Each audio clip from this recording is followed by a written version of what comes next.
Welcome to David's Stories. Today we follow Jack Callahan, a 68-year-old billionaire who celebrates selling his empire for $58 million, only to discover his own son slipped poison into his glass that same night. What follows is the coldest, most devastating revenge ever told. Subscribe, hit the bell, and hold your breath. Let's start the story. At 68 years old, I had finally done it. I sold Callahan Logistics, the company I'd built from a single rusted truck, in a dream that refused to die, for $58 million. It was the kind of number that made your head spin, a testament to 4 decades of grinding through sleepless nights, cutthroat negotiations, and enough betrayals from business partners to fill a graveyard. But this wasn't just about the money. It was supposed to be a celebration, a moment to share with family. So I took my only son, Kevin, and his wife, Brenda, to the most exclusive restaurant in the city, a place where the elite whispered deals over crystal glasses and starched linens. Little did I know, as I raised my glass of cranberry juice in a toast, that this night would mark the beginning of my own personal war, a tale of deception, vengeance, and the shattering of illusions I'd clung to for far too long. Restaurant Le Ciel, perched on the top floor of a gleaming skyscraper, felt like a fortress of opulence. The silence here wasn't empty. It was heavy, laced with the subtle clink of silverware and the murmur of conversations that could topple empires. Floor-to-ceiling windows offered a panoramic view of the city lights twinkling below, like scattered diamonds, but tonight they only amplified my sense of isolation. As we were led to our table, a pristine expanse of white cloth under a chandelier that dripped with crystal, I couldn't shake the feeling that I was walking into a boardroom negotiation rather than a family dinner. Kevin and Brenda were already there, waiting with smiles that seemed too perfect, too rehearsed. Kevin, my boy, now a man in his 40s with the same sharp jawline I'd passed down, clapped me on the back. Dad, $58 million, believable. You're a legend. His voice boomed with that false enthusiasm I'd heard in too many sales pitches over the years. Brenda leaned in her cold hand, brushing mine as she squeezed it. We're so proud, Jack. Really. Now you can finally relax. Her words hung in the air like a veiled proposition, and I felt a chill. Proud, relax. It sounded less like affection and more like a closing argument in a deal where I was the asset to be liquidated. I nodded politely, sipping my cranberry juice, the doctor's orders, after my last heart scare. No more whiskey for this old man, just tart red liquid that swirled in the glass like blood. As the waiter poured wine for them, I studied their faces. Kevin's eyes gleamed with that familiar entitlement, the kind that had always made me uneasy. Brenda's smile was a mask, her makeup flawless, but her gaze calculating, darting to my watch, my cufflinks as if appraising my worth. We ordered the finest lobster bisque, filet mignon, truffle risotto, but the conversation felt scripted. Dad, can you even fathom that number? Kevin asked, shaking his head in mock awe. It's a true testament to your life's work. I forced a smile, but inside a storm brewed. This wasn't pride, it was performance. I remembered the early days of the company when I'd come home with grease-stained hands, and Alicia, my late wife, the love of my life, would greet me with a warm embrace. She'd seen through Kevin even then. One night after he'd begged for money to bail out another failed scheme, she stood by the window, her silhouette soft in the moonlight. Jack, be careful, she'd whispered, her voice trembling with quiet sadness. He sees you as a bank, not a father. I'd brushed it off, calling her overly cautious. But now, as Kevin raised his glass in a toast, to your success, Dad, her words echoed like a prophecy, stabbing at my heart. The ache deepened as memories flooded in. Kevin, as a child, hadn't been the innocent boy I romanticized. There were signs, early and ominous, that I'd ignored in my blind love. At 8, he'd shattered the neighbor's window with a baseball, then lied smoothly, blaming the kid next door. I found the ball in his room, but he held his ground, eyes wide with feigned innocence. It wasn't me, Dad, I swear. Even when confronted, he twisted the truth like a pro. By his teens, it escalated, borrowing tools from my garage and never returning them, pocketing cash from my wallet and claiming it was lost. Alicia had caught him once forging my signature on a school note. He's learning to compete in a tough world. I defended him. But she knew better. Competition is one thing, Jack. This is manipulation. Her warnings had been my blind spot, a father's denial that now tasted like regret, bitter as the juice in my glass. As the main course arrived, the tension coiled tighter. Kevin and Brenda exchanged glances, their praise flowing like cheap wine. "Let us take care of you now," Brenda said again, her touch fleeting on my arm. "Take care." It felt like a threat wrapped in silk. I searched Kevin's face for the boy who once rode shotgun in my first truck, clutching a toy car with wide-eyed wonder. But that boy was gone, replaced by a stranger whose ambition bordered on ruthlessness. In business, I'd faced rivals who smiled while plotting your downfall, mergers that turned into takeovers, partners who stabbed you in the back. Was this the same, my own flesh and blood, competing for my legacy? As if it were a corporate prize, the pianist struck up a slow ballad, and Kevin stood extending a hand to Brenda. "Our song, Love. Dance with me." She nodded demurely, and they glided to the small dance floor, bodies swaying in perfect harmony. From afar, they were the epitome of bliss, a happy couple celebrating with their patriarch. But I knew the cracks. I'd bailed Kevin out of gambling debts 3 times, co-signed their lavish home mortgage. Their life was a facade funded by my sweat.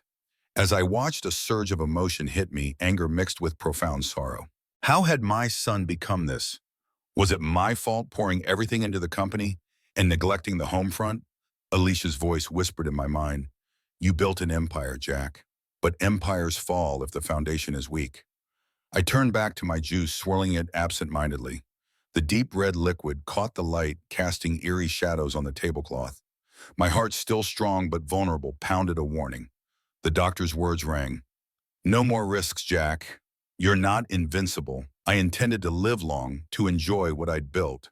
But as I lifted the glass, a prickling sensation crept up my spine, like being watched in a high-stakes negotiation where the opponent held hidden cards. That's when he appeared. A security guard, older, with a ramrod-straight posture and eyes that pierced the dim light. He approached quietly, his uniform crisp, name tag reading Marcus. He leaned in, voice a low rumble laced with urgency. "Mr. Callahan, I don't mean to alarm you, but I was at the bar. I saw your son. When he returned from the dance floor, he poured something from a small vial into your juice." The world froze. My heart slammed against my ribs, a thunderous crescendo of shock and betrayal. "Poison from my own son." The glass trembled in my hand, the red liquid now a symbol of death. Emotions crashed over me. Disbelief, rage, a gut-wrenching grief that threatened to drown me. This wasn't just a family dinner. It was an ambush. Kevin, my blood, had turned competitor into assassin. As Marcus nodded and retreated, I composed myself, years of boardroom poise kicking in. But inside, the storm raged. Vengeance stirred, a cold fire igniting. This night of celebration had become the spark of my revenge, a path to dismantle the world he'd built on my ruins. I didn't confront him then. No, that would be too hasty, too emotional. Instead, I waited, the juice untouched, plotting my next move in this deadly game. The betrayal cut deep, but it also sharpened my resolve. Kevin had declared war. Now it was my turn to strike back, piece by calculated piece. The words hit me like a freight train barreling through the night, unstoppable, devastating and utterly real. "I saw your son pour something from a small vial into your juice." Marcus's voice was a low thunder, steady, but edged with a gravity that made my skin prickle. He stood there, this stranger in a crisp security uniform, his eyes locking onto mine with an intensity that spoke of battles fought in shadows. In that frozen moment, the restaurant's opulent hum faded to nothing. The pianist's melody dissolved into white noise. The clink of glasses turned distant echoes. All I could hear was the frantic drum of my heart betraying the calm facade I'd built over decades of cutthroat deals. This wasn't a business rival slipping a knife in my back during negotiations. This was my son, my blood, turning our family bond into a weapon of destruction. I stared at him, my mind racing to process the impossibility. Marcus didn't flinch. He was in his early 60s, built like a retired linebacker, broad shoulders, a face etched with lines that told stories of vigilance and loss. His name tag gleamed under the chandelier light, but it was his eyes that held me sharp, unyielding, the kind that had seen too much darkness to look away from it now. Certain, he continued, leaning closer, his breath warm against the chill settling in my veins. "I was at the bar monitoring the floor. He thought no one was watching, slipped it in quick while you were distracted by the dance. I couldn't just stand by." There was a tremor in his voice, not fear, but something deeper, personal. "Why me? Why risk his job for an old man he didn't know? But in that instant, I knew he was telling the truth. The pieces clicked, Kevin's rehearsed smiles, his impatience with my health questions, the way he'd hovered over my glass earlier, insisting on a refill. It wasn't care, it was calculation. A wave of emotion crashed over me. Shock first sharp and electric, making my fingers numb around the glass. Then rage hot and primal, bubbling up from the pit of my stomach. How dare he, the boy I'd raised, the one I'd sacrificed for nights away from home, building the company, missing school plays to seal deals that put food on our table. I'd competed against the world to give him everything, and this was his repayment, poison in my drink, a vial of death disguised as celebration. But beneath the fury, grief clawed at my chest, a hollow ache that threatened to swallow me whole. Alicia's face flashed in my mind, her gentle eyes, her warnings I'd dismissed. He's not like you, Jack. He competes to win at any cost, even if it means destroying what he loves. She'd said it years ago after he'd manipulated a family friend into investing in one of his failed ventures. I'd laughed it off, but now it echoed like a death knell. My son wasn't just greedy, he was a predator, and I'd been the oblivious prey. Marcus must have seen the storm in my eyes because he placed a hand lightly on the table's edge, steadying himself as much as me.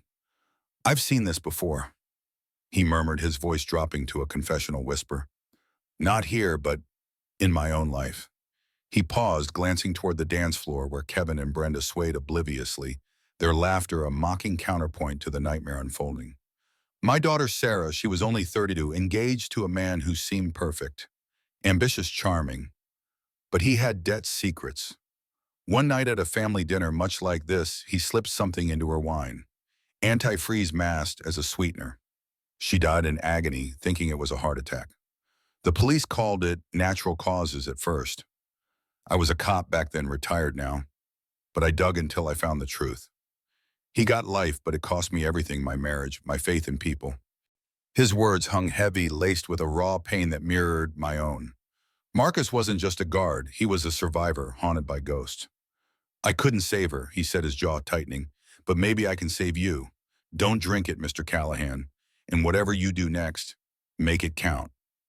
His story ignited something fierce in me, a spark of vengeance that burned away the initial paralysis.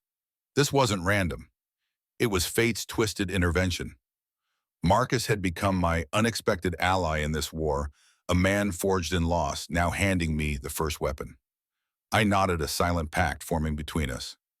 "Thank you," I whispered, my voice steady despite the turmoil. He tipped his cap and melted back into the shadows, but not before slipping me a small card with his number. "If you need a witness," he said, "call me." As he vanished, the room snapped back into focus. Kevin and Brenda were returning, faces flushed with feigned joy. My heart pounded, a war drum betrayal, fueling a resolve I'd only felt in boardrooms, crushing competitors who dared challenge my empire. I couldn't let them see the crack. Years of negotiating multi-million-dollar deals had taught me control, never show weakness, always counterstrike from the shadows. As they sat, I clutched my stomach, letting out a groan that echoed with theatrical pain. "Dad, you okay?" Kevin asked, his concern as fake as his earlier toast.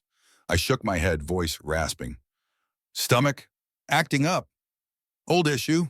Need to get home." Brenda's eyes widened in mock alarm.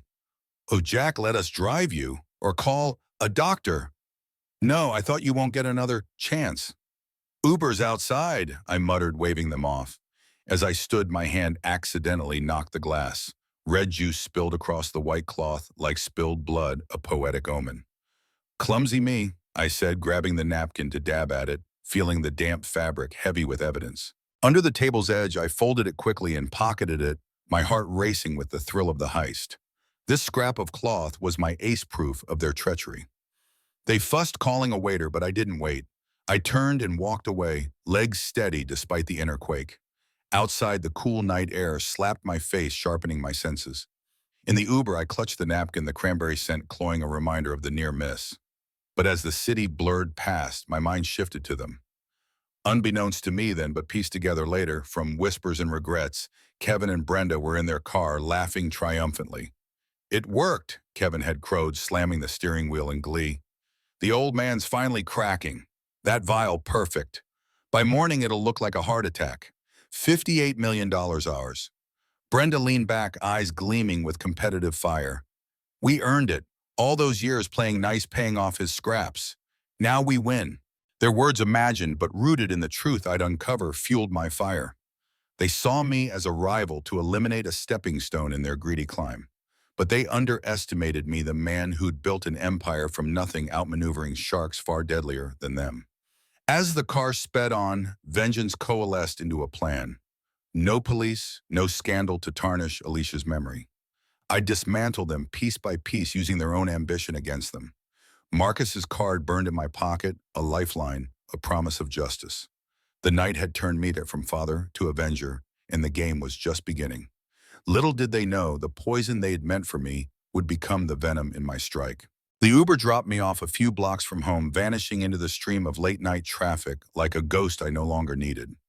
I stood under the harsh glow of a street lamp, the damp napkin heavy in my coat pocket, like a lead weight pulling me down. The city pulsed around me, sirens wailing in the distance, the occasional honk of a cab piercing the night, but I felt detached, as if I were watching my own life unfold on a flickering screen. Home was just down the street, its warm lights beckoning like a false promise. But I couldn't go there. Not yet. That house was a museum of lies, now filled with photos of smiling faces that hid the rot beneath. Alicia's laughter echoing in empty rooms, Kevin's childhood toys gathering dust, all tainted by the vile shadow. To step inside would be to surrender to the grief, to let the betrayal consume me. And grief, that was a luxury I couldn't afford. Not when vengeance was brewing in my veins, a cold elixir sharper than any poison Kevin had poured. I walked against the tide of the city, my footsteps deliberate on the cracked sidewalk. The air was crisp, biting at my cheeks, but it fueled the fire inside. Away from the quiet suburbs toward the sterile heart of downtown, where facts lived in test tubes and microscopes. I needed certainty, not comfort, a place where emotions didn't cloud judgment, where truth was distilled into data. I knew just the spot, a private diagnostic lab in a nondescript medical building, open 24/7 for clients like me, wealthy enough to demand discretion and speed. Callahan Logistics had contracted them for employee screenings years ago. Back then, it was about rooting out the weak links in my team, the ones who'd sell secrets to competitors for a quick buck. Now it was personal. The irony twisted in my gut. I'd built an empire by outmaneuvering rivals, crushing those who tried to undermine me. And here I was applying the same ruthless strategy to my own son. The building loomed ahead, its glass doors reflecting the neon haze of the street. I pushed through the automatic whoosh, a stark contrast to the chaos in my mind. The lobby was a tomb of white tile and fluorescent lights, smelling of antiseptic and ozone, a scent that always reminded me of hospitals, of Alicia's final days. A young man sat behind a thick plexiglass barrier, his face illuminated by a computer screen. He looked up neutral as a machine. "Can I help you?" His name tag read Ben, and he couldn't have been more than 25, with the bored eyes of someone who'd seen too many midnight emergencies. I pulled the napkin from my pocket, now sealed in a plastic bag I'd scavenged from a curbside bin. It felt absurd, this makeshift evidence kit, but it was all I had, the linchpin of my counterattack. "I need a full toxicology screen on this," I said, my voice steady, betraying none of the storm raging inside. "Everything organic, inorganic. Tonight, money's no object." Ben's eyebrows arched slightly, the first crack in his indifference. He slid open the transaction drawer, examining the bag with gloved hands. "A napkin, that's unusual. Priority 1 tox panel is expensive, sir. We're talking thousands in results in 3-4 hours if we rush it." "Do it," I snapped, sliding my credit card through. But as he typed, doubt crept in, a whisper of paranoia. What if Kevin had followed me? What if this was part of some larger scheme? I glanced over my shoulder at the empty lobby, half expecting shadows to move. No. I told myself this was my move now. The game had shifted. I was the one plotting in the dark. Ben pushed a form toward me. "Contact info for the encrypted results." I scrawled my private email, my hands steady despite the adrenaline. As he processed, he eyed me curiously. "Mind if I ask what this is about?" "Looks like cranberry juice stain. Spill at a party." I hesitated, then leaned in the plexiglass, a cold barrier between us. Something in his youthful face, earnest, unscarred, pulled the words out. It's not a spill. It's attempted murder. My son, he tried to poison me tonight. The admission hung there raw and exposed. Ben's eyes widened, his fingers freezing on the keyboard. Jesus, your own son. That's, that's messed up. He glanced at the bag again as if seeing it anew. I've run tests like this before corporate espionage, cheating spouses. But family, that's a whole other level. His words unlocked a floodgate. As he prepped the sample, I found myself spilling more than I'd intended. He's always been competitive, I said, voice low. From the cradle. I'd come home from sealing a big deal, and he'd ask not about the win, but how I crushed the other guy. Did you make them beg, Dad? He'd say, eyes gleaming. I thought it was ambition, but tonight, that vial, it's like he saw me as the final rival to eliminate. Ben nodded, sealing the bag in a sterile container. Sounds like the stories I hear in here. People fighting over inheritances, turning blood into battlegrounds. Last month, we had a casewife dosing her husband's coffee with arsenic. Slow kill looked like illness. She almost got away with it. He paused, starting the centrifuge with a whir. But science doesn't lie. We'll find what's in there. The machine's hum filled the silence, a mechanical heartbeat mocking my own erratic one. Waiting was agony. I paced the small waiting area, the vinyl chairs creaking under my weight. Memories assaulted me, high-tide waves of emotion crashing without mercy. I recalled my first heart scare 5 years ago, right after Alicia's funeral. The company was expanding, competitors circling like vultures. I'd been in a boardroom negotiating a merger when the pain hit a vice, squeezing my chest, breath stolen. I collapsed mid-sentence, vision blurring as paramedics rushed in. You're lucky, the doctor said later. Stress aids your heart's a ticking bomb. Alicia had begged me to slow down before she died. Build the empire, Jack, but don't let it bury you. I'd ignored her, competing against time itself. And now Kevin was exploiting that weakness, turning my vulnerability into his victory lap. A surge of rage boiled up, my fists clenching. How many times had I bailed him out? The gambling debts, $200,000, the first time more after. I'd paid thinking it was love, but it was enabling a monster. In my mind's eye, I saw him at the restaurant, vial in hand, a smug smile as he poured death into my glass. The image ignited a firestorm of emotion, betrayal so deep it felt like a physical wound tearing open old scars. Tears pricked my eyes unbidden. Alicia, if you could see this. Our boy, our only child, reduced to a killer for cash. Grief twisted with fury, a high crescendo that left me breathless. I slammed my fist against the wall, the pain grounding me. No more weakness. This was war, a competition where I'd outmaneuver him, strip him bare without a single drop of blood. Ben returned after what felt like eternity, though only minutes had passed. Samples in process. Want coffee while you wait? There's a diner down the block. I shook my head. Can't sit still. But as I turned to leave, an unexpected twist hit. The door buzzed, and in walked a familiar face. Dr. Harlan, my cardiologist, clipboard in hand, looking harried. Jack, what are you doing here at this hour? Panic spiked. Had Kevin somehow tipped him off? Was this a setup? My mind raced, paranoia peaking in an emotional whirlwind. Just routine check, I lied, heart thundering. Harlan frowned, glancing at Ben. At midnight, you okay? Your last EKG showed irregularities. The irony nearly broke me. A doctor worried about my heart while my son tried to stop it. I forced a laugh, but inside the revelation hit like lightning. Kevin must have accessed my records. How else would he know metoprolol was my Achilles' heel? The vial wasn't random. It was targeted, a precision strike in our familial battlefield.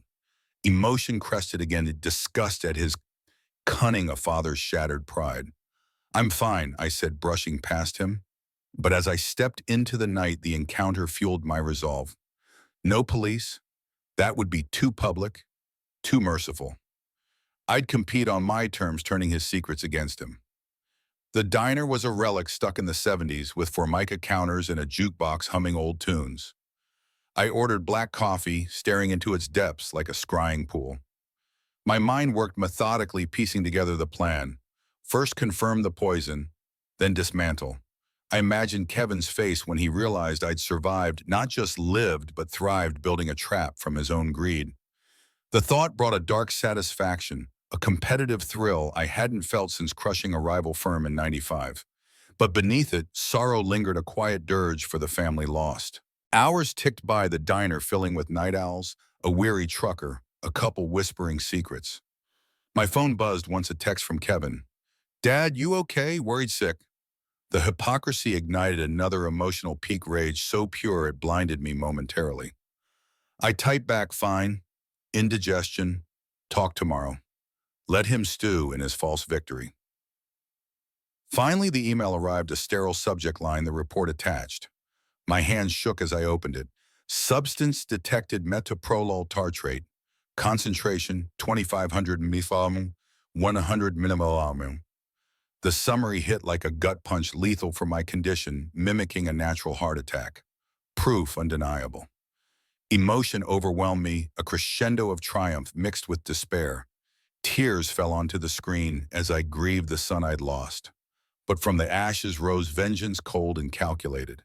I'd report nothing to the cops. Instead, I'd call Cynthia at dawn. The war was on, and I was armed. As dawn crept in, painting the sky bruised purple, I left the diner, napkin, report in hand. The city awakened, unaware of the storm I'd unleash. Kevin had tried to end me. Now I'd end his world piece by vengeful piece. Dawn was still only a bruised purple line on the horizon when I left the diner, the toxicology report burning a hole in my inside pocket like a live coal. The city was quiet, the kind of quiet that feels conspiratorial, as though the streets themselves were holding their breath for what came next. I didn't go home.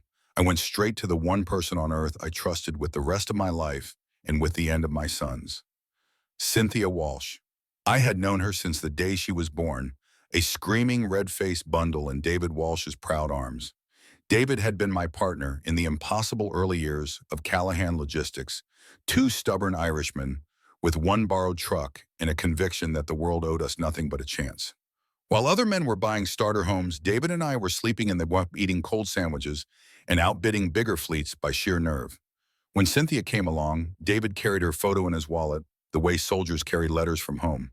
By the time she was 5, she was riding in the passenger seat between us, legs swinging, asking why the sky was blue and why some drivers were mean and whether we were rich yet. She grew up in our warehouses, our kitchens, our lives. Summers she spent sorting invoices in the office, while Alicia braided her hair. Weekends she spent on fishing boats with David and me, learning how to read water the way other kids learn video games. She called me Uncle Jack until she was 12, then simply Jack, because Uncle felt childish, and she had already decided she was going to be a lawyer who terrified grown men. And she did. David died of a heart attack on the warehouse floor when Cynthia was 26, the same year Alicia got her final diagnosis.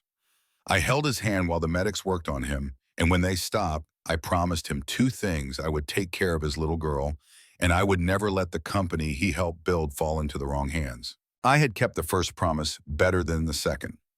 The private elevator to the 40th floor still recognized my old key card. The doors opened directly into Cynthia's corner office, floor-to-ceiling glass. The city spread beneath her like a conquered kingdom. She was already there, silhouetted against the slowly brightening sky, barefoot in silk pajamas, in a man's white dress shirt, a mug of coffee steaming in her hand. Her auburn hair was twisted up with what looked like a pencil. She didn't turn when the elevator chimed. "I was wondering which one of us would break first," she said, voice rough from lack of sleep. "I lost the bet. I thought you'd wait until sunrise." She turned then, and the sight of her hit me like a punch. 48 years old, sharp as winter air eyes, the exact green-gray of her father's. But tonight those eyes were red-rimmed. She had been crying. "Jesus, Jack," she whispered. "You look like death." I laughed, one short, broken sound, and then the tears came. Not polite tears. The ugly, tearing kind that come from a place so deep you didn't know it existed until it rips open. I crossed the room in 3 strides, and she met me halfway, arms around me, so tight I could feel her heartbeat against mine. She was the only person alive who had the right to hold me like that, because she had buried both her parents and watched me bury my wife, and somehow we had kept each other upright through all of it. I don't know how long I stood there. long enough for the sky to turn from violet to rose, long enough for the tears to slow. Finally, she pulled back, cupped my face in her hands the way Alicia used to, and said, "Tell me." So I told her everything.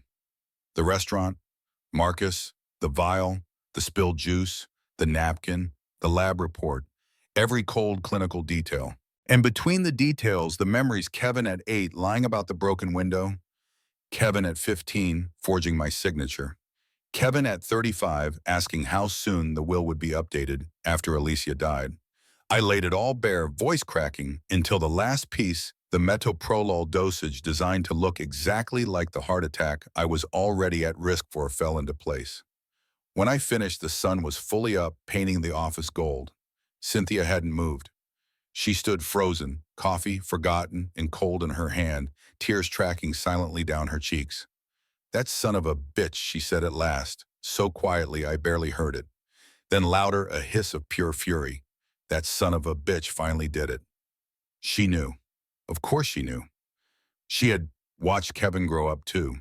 She had been the one to drive him home drunk from college parties when I was on the road.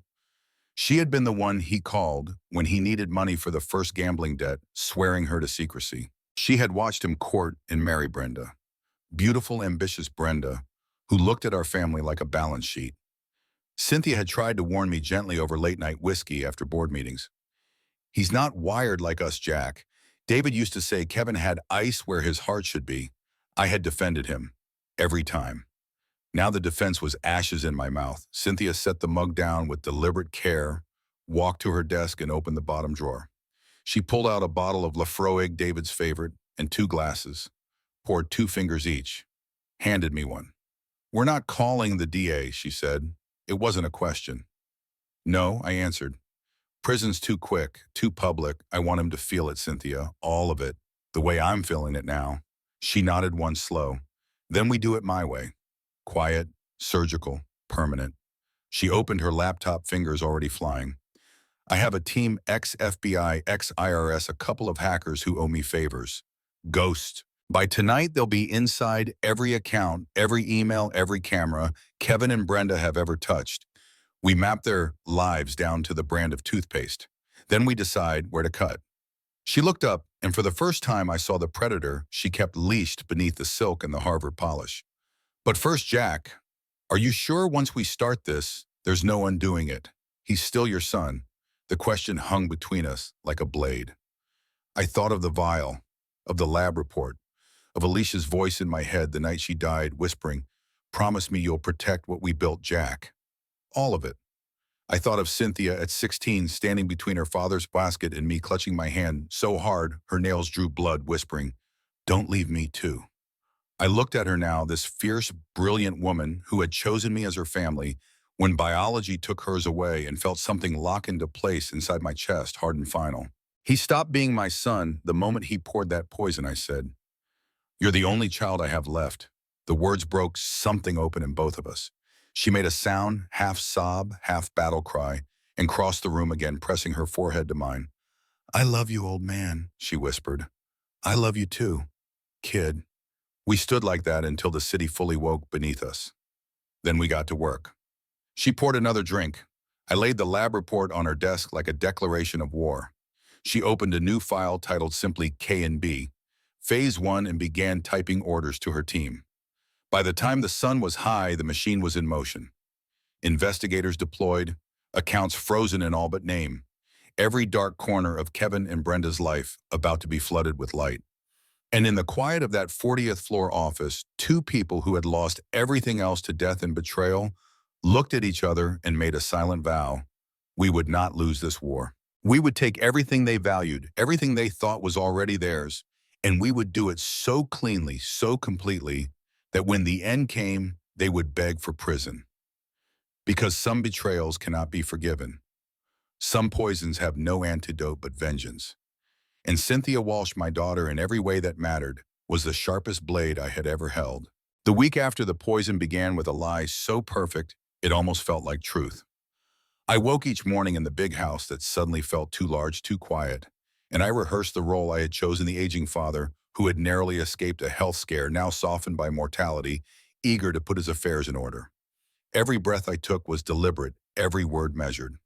I was no longer Jack Callahan, the builder, the crusher of competitors, the man who had stared down hostile takeovers and union strikes without flinching. I was the grateful old man, the one who finally understood that family was everything was everything. And I played the part so convincingly that even I sometimes forgot it was theater. Kevin called every single day, sometimes twice. The first call came at 8:12 a.m., the morning after the restaurant. I let it ring 4 times, long enough to seem frail, not long enough to arouse suspicion, then answered with the hoarse, slightly confused voice of a man who had spent the night convinced he was dying. Dad. Oh, thank God. Brenda and I didn't sleep at all. We kept ringing. It went straight to voicemail. Are you all right? Did you see a doctor? Was it your heart? I could hear the frantic edge beneath the concern that prevented her, testing whether the trap had snapped shut. Easy, son, I croaked, letting a tremor creep in. Just a bad bout of indigestion. All that rich food. Doctor ran tests this morning. Heart's fine. I'm just getting older, that's all. The exhale on the other end of the line was almost sexual in its relief. I pictured him closing his eyes, shoulders sagging, the monster inside him purring. While Kevin digested the good news, I dropped the bait. You know, that little scare really got me thinking. A man reaches my age, he realizes time isn't guaranteed. I've been on the phone with Cynthia Walsh already. That sale, 58 million, it complicates the estate. I've decided to set up a proper family trust, a big one. I want you and Brenda taken care of, for generations. 5 full seconds of silence. I counted them the way a sniper counts heartbeats. Then Kevin's voice thick, trembling with greed he couldn't quite hide. Dad, you don't have to do that. We're fine. Nonsense. I cut in warm and paternal. You're my only son. Who else would I do this for? Cynthia's drafting the papers now. We'll need you both to come in and sign some preliminaries in a week or two. Nothing urgent. I just want everything tidy. I could practically hear the dollar signs clinking in his skull. He stammered gratitude, promised to check on me every day, and hung up glowing with victory. That was Monday. By Tuesday evening, the investigators Cynthia had hired, ex-FBI, ex-IRS, the kind of people who could follow a dollar through 3 shell companies and a cryptocurrency wallet before breakfast, were already inside Kevin and Brenda's digital lives. I received the first encrypted ping while eating a solitary dinner of poached salmon. I didn't taste a live feed of their joint checking account. In the 48 hours since the restaurant, they had spent $47,000 they did not have. Wednesday morning, Kevin called again, the voice syrupy with concern. How did you sleep, Dad? Any chest pain? You're taking your meds, right? I let him hear the smile in my reply. Slept like a baby son. Cynthia sent over some preliminary figures. You wouldn't believe the tax advantages of a properly structured trust. You and Brenda are going to be very comfortable. Another sharp intake of breath. I pictured Brenda hovering at his elbow, eyes wide, nails digging into his arm. That same afternoon, I watched through the investigator's lens as they walked into the Porsche dealership on the north side of the city. Brenda emerged 2 hours later, clutching temporary plates for a new Cayenne GTS in volcanic gray metallic. List price $189,000. Deposit paid with a credit card that was already $43,000 over limit. The salesman practically bowed as they left. Thursday, Kevin's tone shifted again. Still caring, but now laced with a new urgency. Dad, have you thought any more about timing? With the markets being what they are, maybe we should move quickly on the trust translation. How soon until you're dead? I chuckled. The sound of a man at peace with his mortality. Cynthia says these things take time, son. But don't worry, I've instructed her to prioritize. I want this done before anything unexpected happens. I heard Brenda in the background, a muffled squeal of excitement. That night, the investigators sent photos Kevin and Brenda at a private club, downtown, popping $800 bottles of Dom Perignon, surrounded by people who laughed too loudly at their jokes. Brenda wore a new diamond tennis bracelet that caught the strobe lights like fire.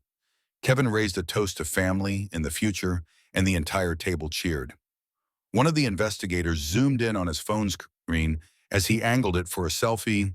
The banking app open balance $11,437. Overdraft protection already maxed.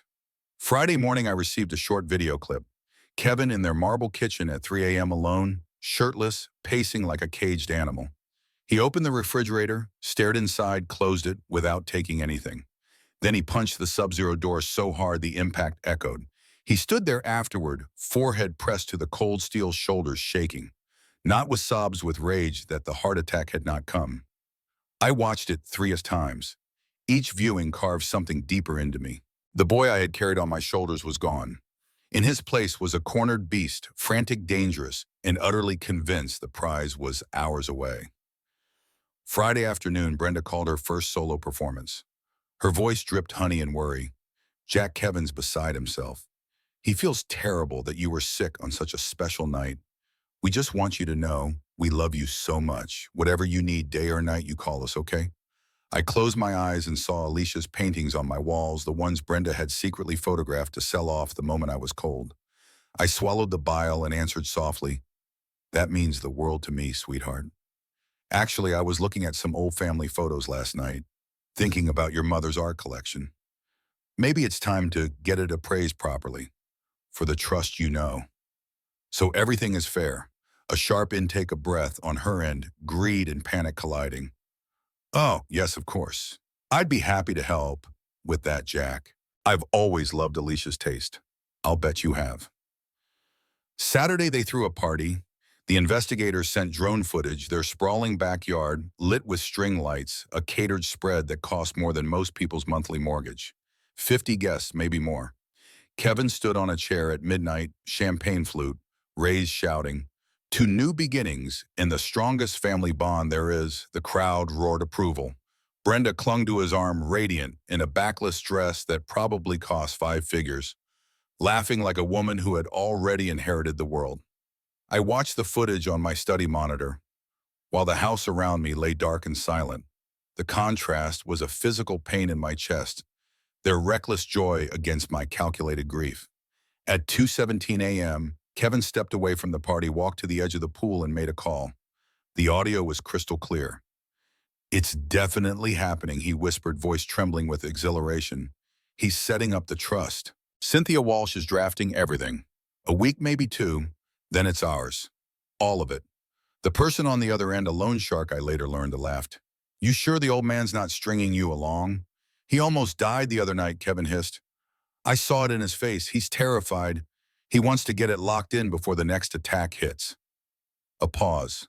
Then the shark, "You still owe me 480 large plus VIG. Clock's ticking. It'll be in your account the day the transfer clears." Kevin promised, voice cracking, "Just give me the time." He hung up and stood there staring at his reflection in the black water. For one fleeting second, his face crumpled. Not remorse, but pure animal fear. Then he straightened, plastered the grin back on, and returned to the party. I replayed that 30-second clip until the sky outside turned pearl gray. Every time he said the next attack, something inside me calcified a little more. The father in me was dying by degrees, replaced by a colder, sharper version. The version that had once bought out a rival fleet for pennies on the dollar and smiled while their owners begged.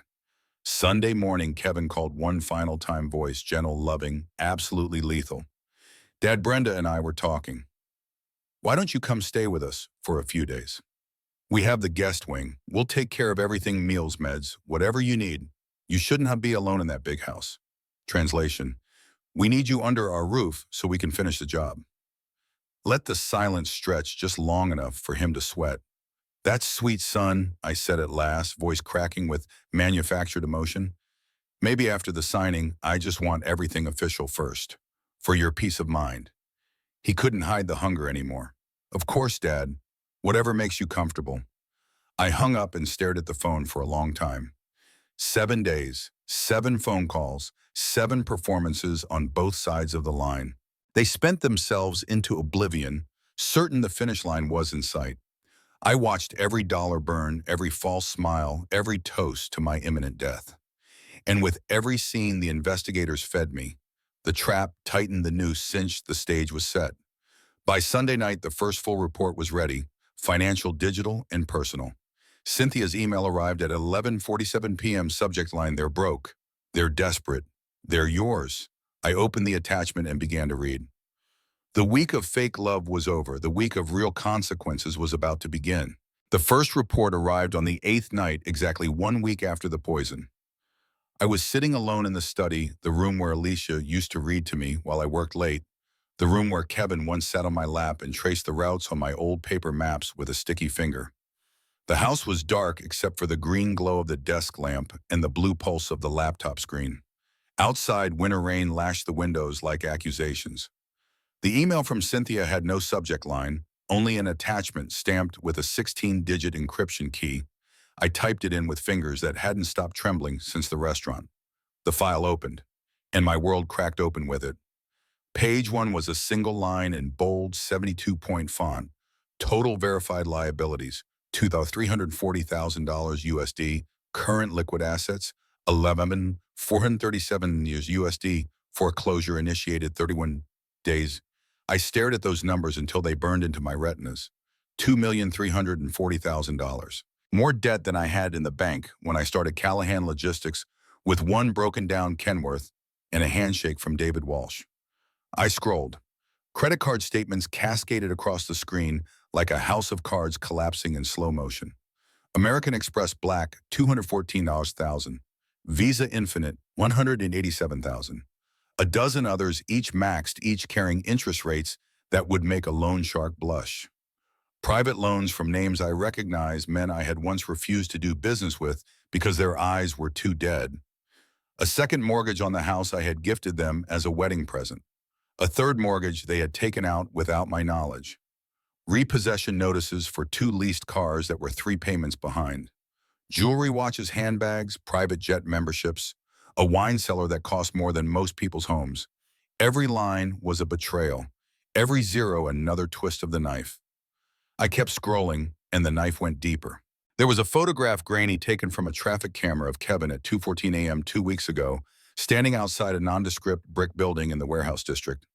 The sign above the door read Diamondback Holdings. I knew the place. Everyone in my world knew it. You went there when banks said no, and you were desperate enough to pay 40% interest compounded weekly. Kevin had gone in wearing a $15,000 watch and come out looking like a man who had just sold another piece of his soul. Another photo, Brenda at a charity auction 6 months earlier, bidding $82,000 on a Hermes Birkin covered in diamonds, while their electricity bill at home was 30 days past due. I felt the rage rising hot and unstoppable. But beneath it, something colder. Shame, too. Shame that I had been so blind. Shame that I had kept writing checks, kept believing the lies, kept telling myself that love meant never saying no. Then came the audio file. I hesitated, cursor hovering. Cynthia had labeled it simply Kitchen, 03:11 a.m., day after restaurant. I clicked play.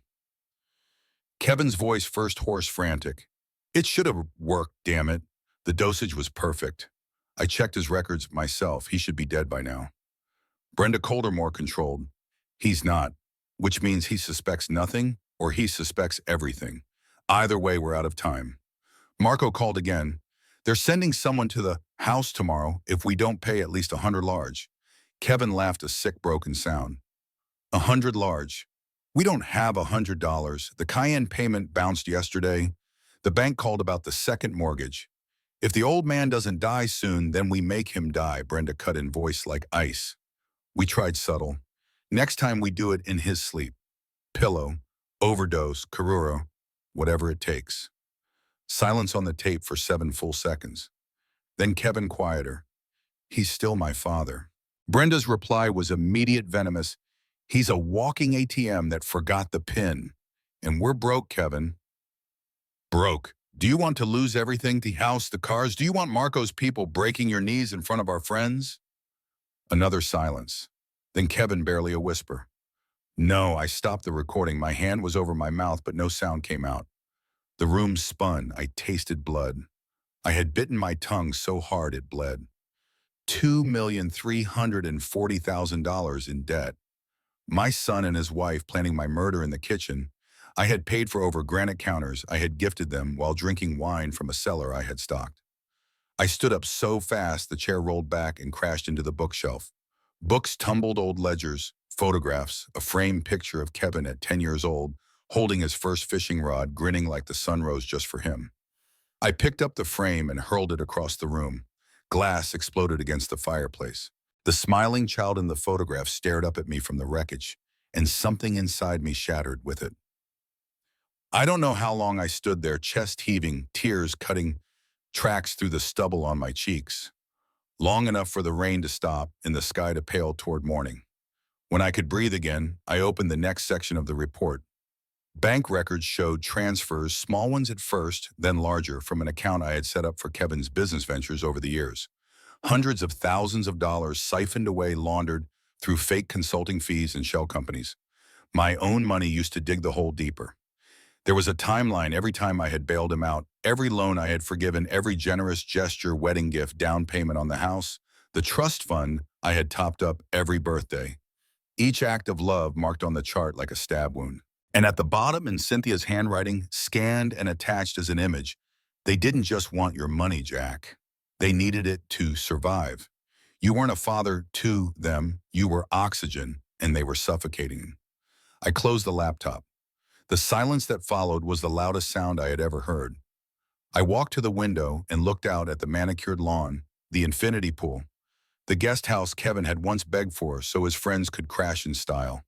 All of it bought with my sweat, my sleepless nights, my grief after Alicia died.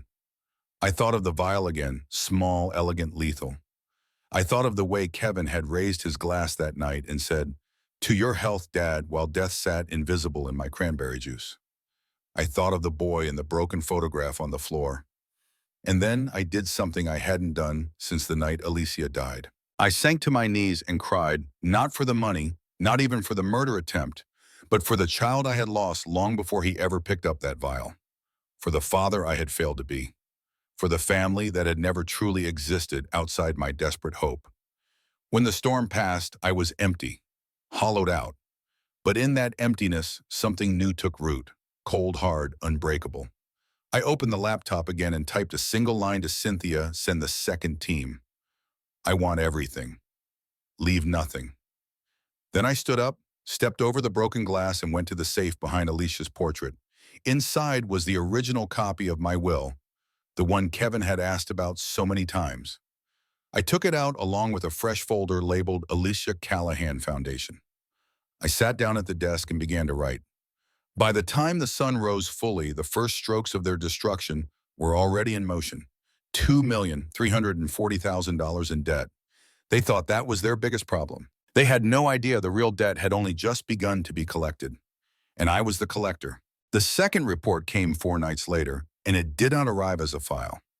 It arrived as a knife straight into the part of me I thought had already died. Cynthia called at 2:13 a.m. No greeting, no small talk, just 3 words low and shaking with rage I had never heard from her before. Get here. Now. I drove through empty streets with the windows down, letting the freezing air slap me awake. The city was asleep, but I was wide-eyed, heart-hammering like it had the night of the poison. I knew without being told that whatever waited on the 40th floor was going to be worse than the debt. Debt was numbers. Numbers could be paid, manipulated, weaponized. What Cynthia had found was something money could not touch. She met me at the private elevator barefoot again, hair wild, eyes bloodshot. She didn't speak. She simply took my hand, hers ice cold, and pulled me into the conference room. The long mahogany table was covered in photographs. Not financial statements, not bank transfers. Photographs of Alicia's paintings, every single one. High-resolution, professionally lit, taken inside my own house. My walls, my memories. My wife's soul rendered in pigment and grief and triumph, now cataloged like cattle at auction. There were 37 images in total. Each one had a little red sticker in the corner with a gallery code. Some had handwritten notes in Brenda's looping confidence script, estimated value 180 to 120K. Discreet buyer preferred. Stress urgency, seller's health failing rapidly. My knees buckled. Cynthia caught me before I hit the floor. There was a chair. She pushed me into it. Then she laid the final piece in my lap like a corpse. A printed email chain.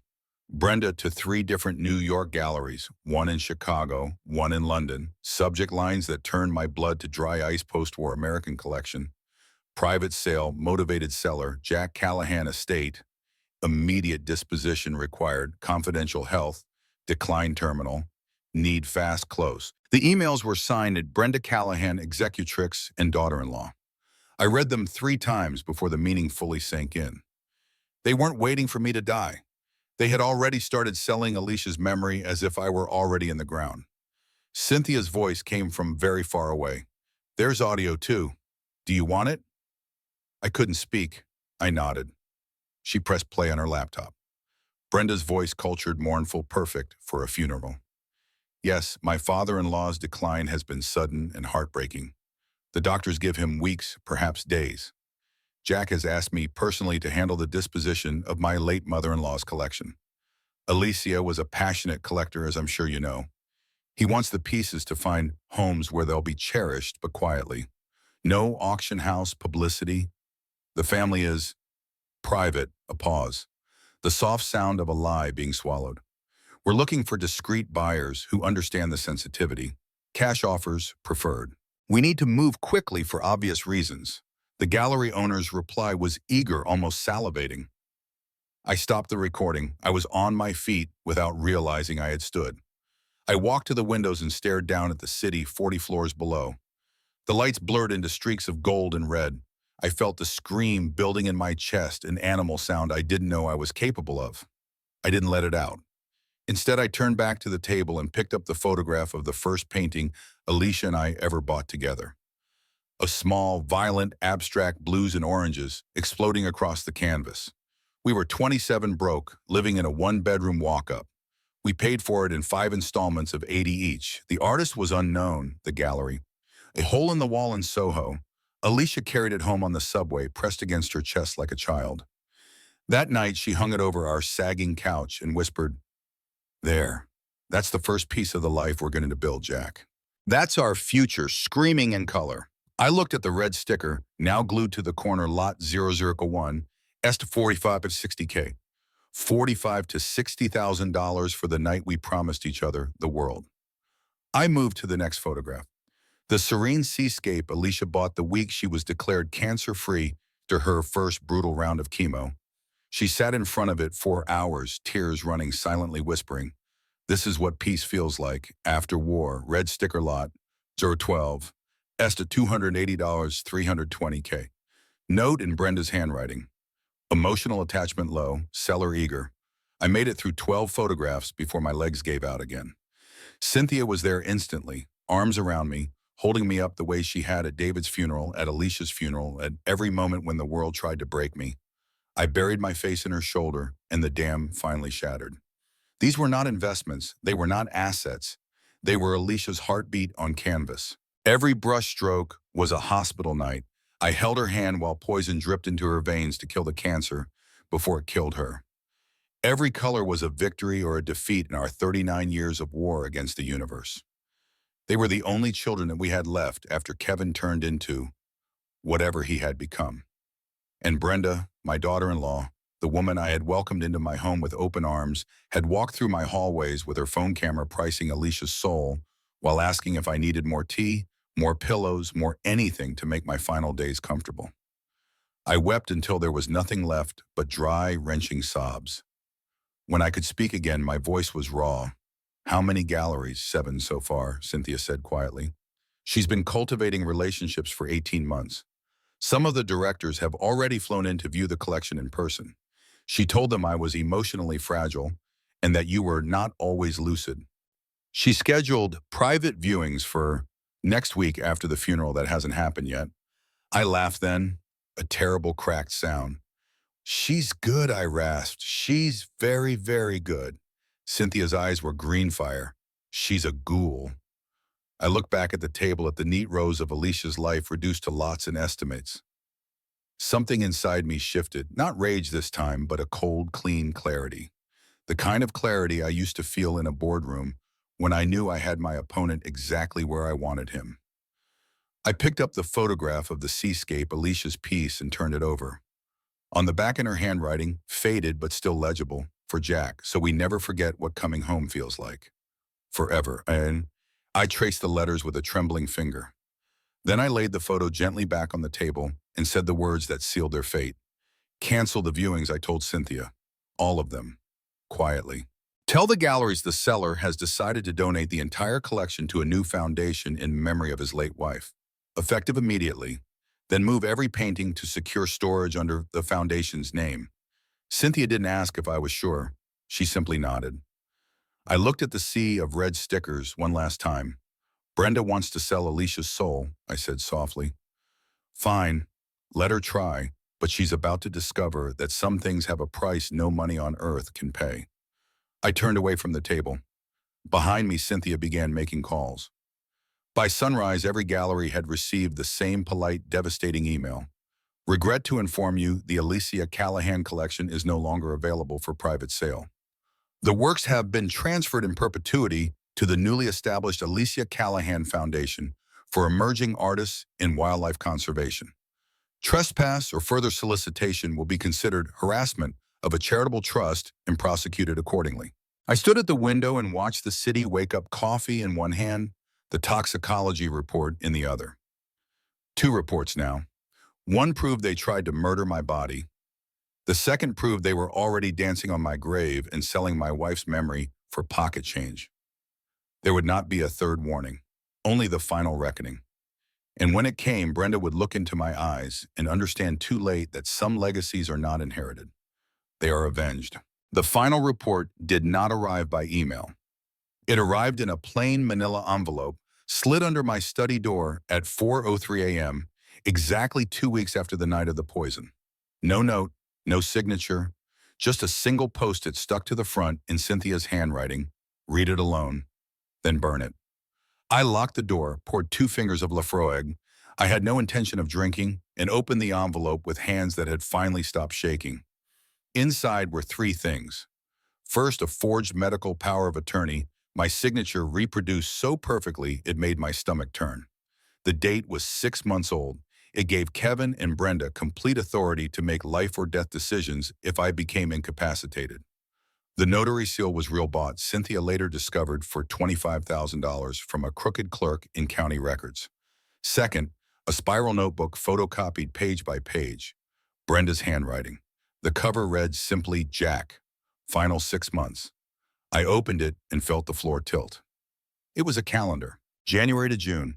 Every week meticulously planned like a corporate takeover. January, begin Concerned Son campaign. Increase visits. Monitor medication. February schedule, fake wellness check with Dr. Harlan. Bribe nurse 5K for records access. March first attempt, low-dose metoprolol in food. If unsuccessful, escalate. April, restaurant dinner at high-dose public setting equals natural heart attack. May, if still alive, forge DNR plus overdose in sleep. June funeral. Liquidate art collection. Pay Marco. Disappear to Cayman. Each entry had check marks, question marks, or angry red X's. The restaurant night was circled in red with the 3 exclamation marks and the word fail scrawled beside it. There were side notes in the margins. He suspects nothing. Still calls me son like it means something. Brenda says pillow is too risky DNA. Use insulin plus stage diabetic coma. If he changes will before June accelerate. I read it twice, then a third time slower, letting every word carve itself into me. The last page was different. Kevin's handwriting shaky, rushed, written in pen that had bled through the paper. I don't want to do this anymore. She says we have no choice. Marco's men came to the house. They broke my fingers. I'm sorry, Dad. I'm so fucking sorry. The apology was dated 3 days after the restaurant, 3 days after they realized I wasn't dying fast enough. I stared at those words until they blurred. I'm sorry, Dad. 4 words from the boy who used to fall asleep on my shoulder while I drove through the night. 4 words from the man who had poured 2,500 milligrams of heart medication into my cranberry juice while smiling across a white tablecloth. I set the notebook down very carefully as if it might explode. Then I opened the third item. A USB drive. I plugged it into the laptop. 1 video file, time-stamped 3:14 a.m. 2 nights ago. Kevin's study, hidden camera. He sat at his desk, face lit by the blue glow of a monitor bottle of vodka, half empty beside him. Both hands were wrapped in bandages, broken fingers, I realized. He was crying. He spoke directly to the camera, but he didn't know it was there. I keep replaying it, he said, voice slurred and broken. The way he raised his glass that night. To family, he said, and I smiled. I fucking smiled while I killed him. He laughed a horrible wet sound. Brenda says he's dragging it out on purpose. Says he knows. Says we have to finish it before he changes the will. But I can't. I can't do it again.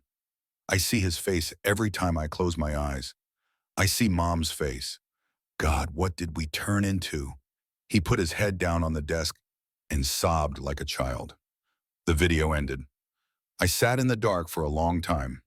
The man in that video was my son, broken, terrified, drowning. The man who had forged my signature, planned my murder in 6 tidy months, and cried, "I'm sorry," only after the first attempt failed. I hated him with every cell in my body, and I loved him with whatever was left of my heart. The conflict tore me in half. I picked up the forged power of attorney and held it over the fireplace. For a moment, I wanted to burn everything: the notebook, the drive, the memory of the boy who once existed. Start fresh. Let them win. Walk away. Then I saw Alicia's portrait watching me from above the mantel. The one she painted of herself the year she beat cancer the second time, strong, defiant, alive. She had fought harder than this. I lowered the paper. I took out my phone and called Cynthia. She answered on the first ring, voice thick with sleep and fear. "I got it," I said. Silence. Then everything. Another silence. "What do you want to do?" she asked. I looked at the notebook again, at Kevin's shaky apology, at the calendar that ended in my staged death. "I want to give them exactly what they planned for me," I said. "A deadline. June, but this time I set the terms." Cynthia understood immediately. "You want the signing," she said. "The trust. You want them in the room." "Yes." A soft exhale. "Then we build the perfect trap. When they walk into smiling," I closed the notebook. "Make it airtight," I said. "No mistakes. No mercy." I hung up and walked to the window. Dawn was breaking cold, pale, merciless. I thought of Kevin's bandaged hands, of Brenda's tidy 6-month calendar, of the vial that had started it all. I thought of the boy who once asked me if the stars had names, and the man who had tried to murder me for money. I thought of Alicia's voice the night she died. "Promise me you'll protect what we built, Jack." All of it.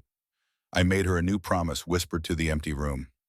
"I will," I said, "and I'll make sure they never forget what it cost." Then I took the forged power of attorney, the notebook, and the USB drive, and I locked them in the safe behind Alicia's portrait.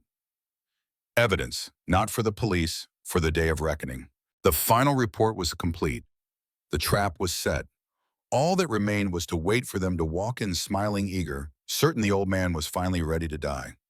June was coming, and when it did, I would be waiting. Not as a father, as a man who had learned exactly how cold blood could run. The morning of the signing, the sky over the city was the color of a fresh bruise. I stood at the window of my bedroom at 500 a.m., already dressed in the charcoal Brioni suit I had worn to Alicia's funeral. The same white shirt, the same cufflinks she had given me the year we finally paid off the first warehouse mortgage. I looked like a man attending his own memorial service, and in a way I was. Downstairs, the house was silent, except for the soft creak of the movers Cynthia had sent at dawn. They were taking the last of Alicia's paintings, now safely back from the brink of Brenda's greed, to the climate-controlled vault beneath the new Alicia Callahan Foundation. Every crate was labeled in my own handwriting. Every nail driven by men who understood that some things are more sacred than money. 9:15, my driver took me downtown. I did not speak. I simply watched the city slide past the same streets I had fought for, bled, for built an empire on. Today, I would tear one down. The private elevator to the 40th floor opened directly into the boardroom of Walsh & Associates. The room was exactly as I remembered it, from 100 hostile takeovers, long merciless table of polished black walnut walls of glass, looking out over a city that had once felt like mine. Only now the view belonged to someone else. Cynthia was already there, standing at the head of the table like a general before battle. She wore a severe black suit and no jewelry except the tiny gold claddagh necklace her father had given her the day she passed the bar. When she saw me, her eyes softened for half a second, just long enough for me to see the love and the fury warring inside her, then hardened again. "They're in the anteroom," she said quietly, smiling, excited. "They think today is Christmas morning." I nodded once. My throat was too tight for words. Marcus, the security guard from the restaurant, now wearing a perfectly tailored suit instead of a uniform, stood by the door. He inclined his head to me, a silent promise that no one would leave this room until I allowed it. At 9:58, the side door opened. Kevin walked in first, beaming the way he used to when he was 8, and I brought home a new bicycle. Behind him came Brenda, radiant in pale champagne, silk hair, swept up diamonds flashing at her throat, and ears, diamonds I had paid for now glittering like accusations. They carried nothing. No lawyers. No questions. Just the serene confidence of predators who believed the prey was already bleeding out in the trap. Dad Kevin's voice cracked with rehearsed emotion. He crossed the room in 4 long strides and threw his arms around me. I let him. I even hugged back briefly so he could feel the steady beat of the heart he had tried to stop. "You look wonderful. We were so worried after that scare." Brenda kissed my cheek, leaving a faint trace of perfume and lipstick. "Jack, darling, this is such a relief. You have no idea." I smiled the tired, grateful smile of a dying man finally making things right. Cynthia gestured to the 2 chairs facing the windows. "Please, sit. We have a lot to get through and Jack wants everything signed today." They sat. On the table in front of them lay a thick stack of documents. Inside a beautiful navy leather folder, embossed in gold, Callahan Family Irrevocable Trust. Kevin's fingers actually trembled with excitement when he reached for it. Cynthia did not let him touch it yet.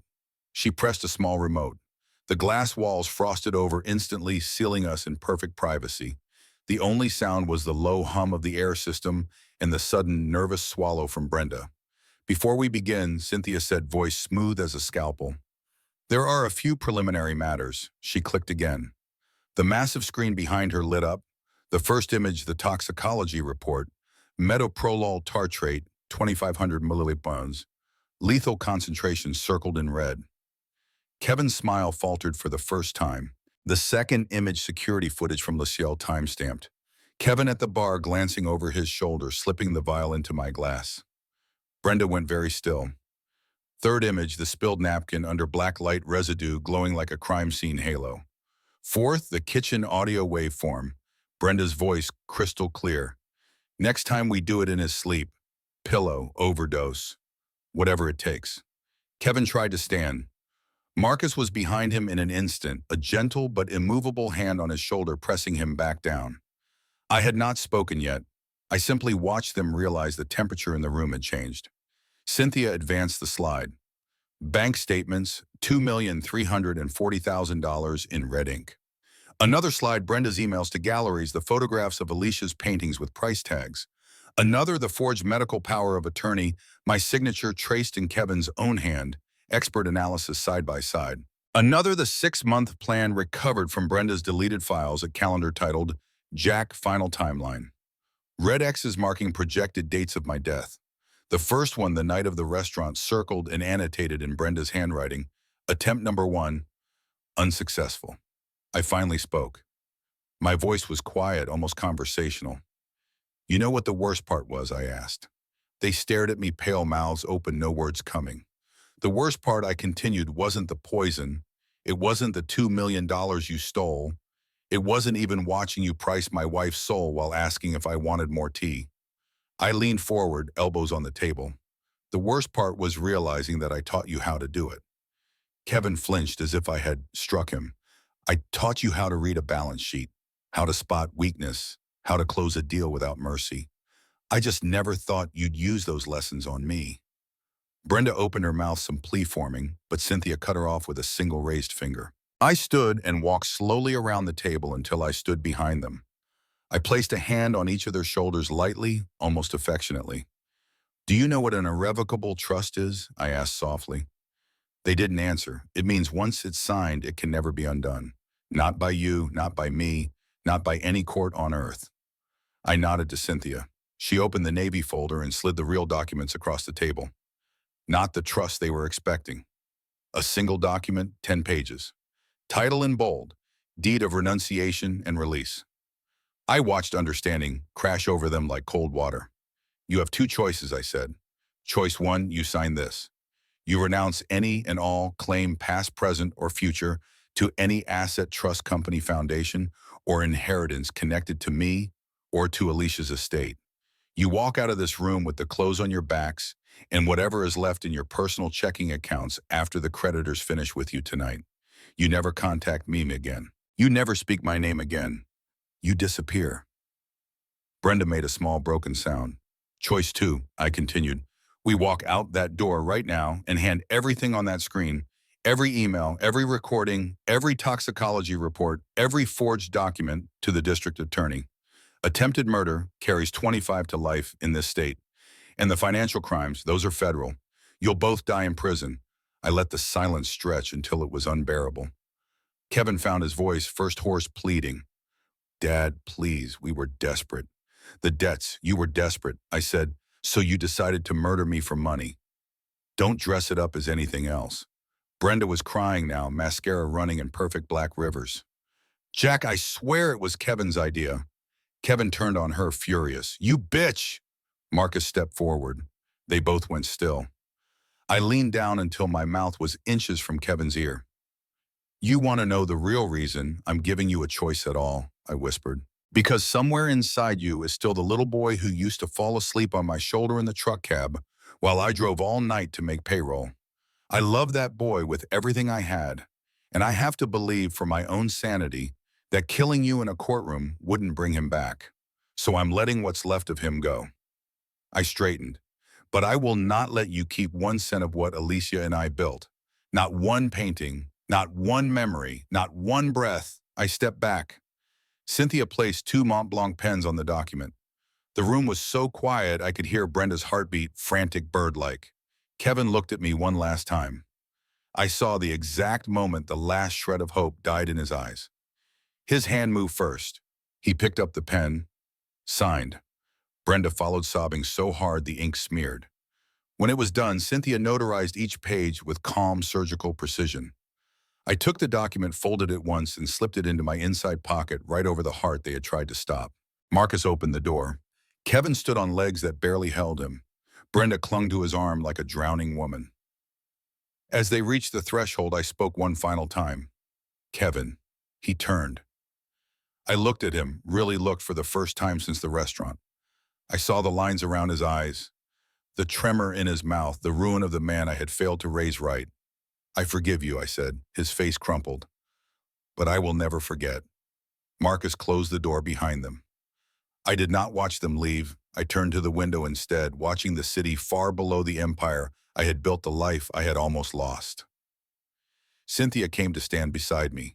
She slipped her hand into mine. We stood there a long time. When I finally spoke, my voice was steady. Call the foundation, I said. Tell them the Alicia Callahan Trust is fully funded. Every painting stays exactly where Alicia wanted them. And every year, on the anniversary of the night they tried to kill me, we give away another $10 million to young artists who still believe the world can be beautiful. Cynthia squeezed my hand. And Kevin, she asked quietly. I looked out at the horizon where the bruise-colored sky had finally given way to clear, cold light. He's already gone, I said. And for the first time since the night of the poison, I breathed all the way down to the bottom of my lungs. The war was over. The victory tasted like ashes and sunrise. 3 months later, spring arrived like an apology the world didn't deserve. I stood in the new Alicia Callahan Gallery. On the night of the first exhibition, wearing the same charcoal suit, cleaned, pressed the cufflinks polished until they caught the light like tiny stars. The space used to be a crumbling warehouse on the edge of the river, the last property I still owned from the original fleet. Cynthia and I had gutted it, poured concrete, hung skylights, and turned it into something luminous. White walls, warm wood floors, Alicia's paintings finally free of my haunted house and breathing again under museum lighting. Every canvas was back where it belonged, but now they had company.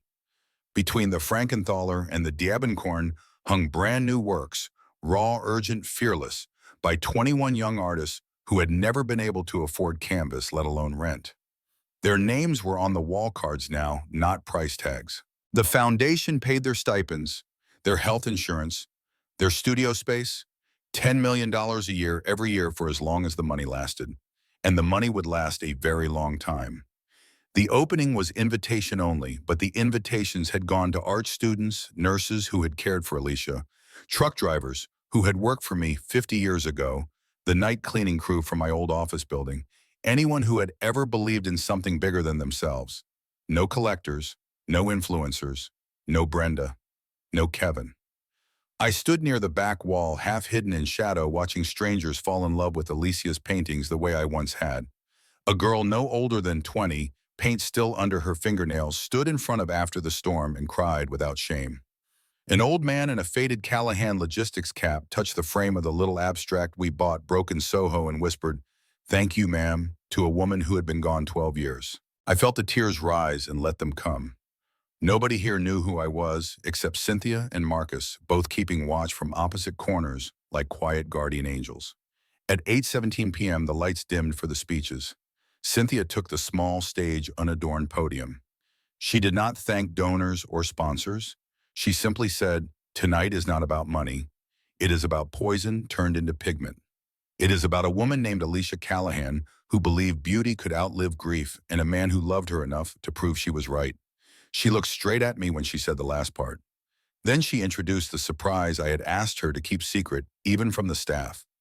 A single spotlight hit the far wall, revealing a painting that had never been shown in public before. It was the last thing Alicia ever painted 3 weeks before she died, when the cancer had eaten her down to 90 pounds and the morphine made her hands shake. She had worked on it lying in bed canvas, propped against her knees, refusing to stop even when the brush slipped.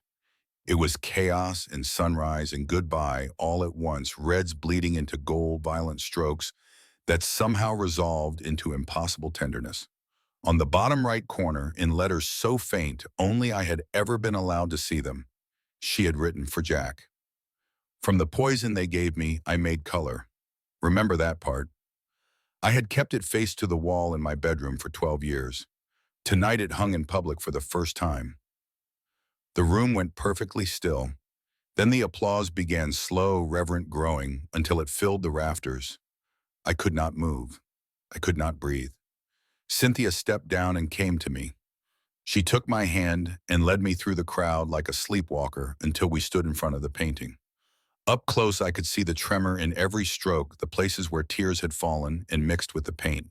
I reached out, not quite touching the canvas, and traced the air above her signature. And then I did something I had not planned. I turned to the microphone Cynthia pressed into my hand and spoke to the room. "My name is Jack Callahan," I said, voice rough but steady. 12 years ago, I lost the love of my life to cancer. 3 months ago, I almost lost my own life to something far worse, greed dressed up as family. The people who tried to kill me believed money was the most powerful force on earth. They were wrong. I looked at the painting. The most powerful force on earth is what you do with your pain. You can let it rot you from the inside, or you can turn it into color. My voice cracked on the last word. So tonight, every painting in this room, Alicia's and the new ones, is staying exactly where it is. The foundation owns them now. Forever. No one will ever sell them again. And every year on the anniversary of the night someone tried to poison me with heart medication, we will give away another $10 million to artists who are still brave enough to believe the world needs more beauty than poison. A murmur rippled through the crowd. Shock, wonder, joy. I looked straight into the spotlight, into the faces shining with tears. "I learned something these last months," I said. "Forgiveness is not the hardest deal I ever closed. But I closed it, not for them, for me, for Alicia, for the boss my son used to be before he forgot how to be human." I paused, letting the silence settle. Tonight the poison loses. Tonight the color wins. I stepped back. The applause that followed was not polite. It was a roar, a standing, shouting, crying release. People I had never met hugged me like I was their father. The girl with paint under her nails pressed a crumpled sketch into my hand, a tiny watercolor of the gallery lights reflecting in tears. On the back, she had written, "Thank you for turning the poison into color." I kept that sketch. It lives in my wallet now. Later, when the crowd thinned and the lights came up, Cynthia found me sitting on a bench in front of Alicia's final painting. She sat beside me without speaking. After a long time, I said I got a letter yesterday. She waited. It was forwarded from the old house, no return address. Postmarked Nevada. I pulled it from my inside pocket, cheap paper handwriting. I would know blind. Cynthia watched me open it. Inside a single sheet. Dad, I don't expect forgiveness. I don't deserve it. I'm working nights stocking shelves in a grocery store. Brenda left. The creditors took everything else. Some nights I dream about the vial and I wake up choking. I don't know how to be the kid in the truck again. I don't know if I was ever real, but I'm trying to learn how to be human. I don't know if you'll ever read this. If you do, I'm sorry isn't enough, but it's all I have. Kevin. The paper shook in my hand. Cynthia covered my fingers with hers, steadying them. Folded the letter and put it back in my pocket. Do you want to answer? She asked softly. I looked at the painting one last time at the place where Alicia's tears had mixed with cadmium, red, and become sunrise. No, I said. Some stories end when the poison is gone. Others keep going until the color runs out. I stood up slowly, bones aching, heart strangely light. Outside, the spring night was warm. Marcus held the door for us, and the three of us walked out into the city that no longer felt like a battlefield. Somewhere in the distance, a siren wailed and faded. Somewhere closer, a young artist laughed with wonder. And for the first time since the night of the red juice, I smiled small, tired, real. The poison had lost. The color had won. And Alicia, wherever she was still painting sunrises inside my chest.